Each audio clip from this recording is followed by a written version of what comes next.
Tayo ulit ng ating halaman. Yan. Dilig, dilig, dilig. Kasi po, guys, yan ang pandan.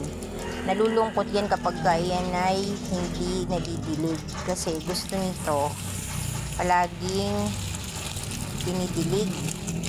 Tapos, ayun naman yung isa kong, ito yung halaman ko na yan.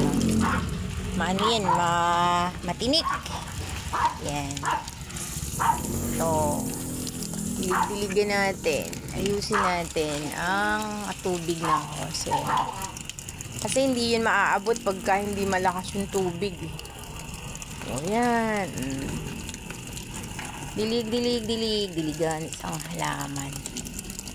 Sa umaga guys, tayo dapat nagdidilig. Para matagal po yung basa ng lupa. Ayun.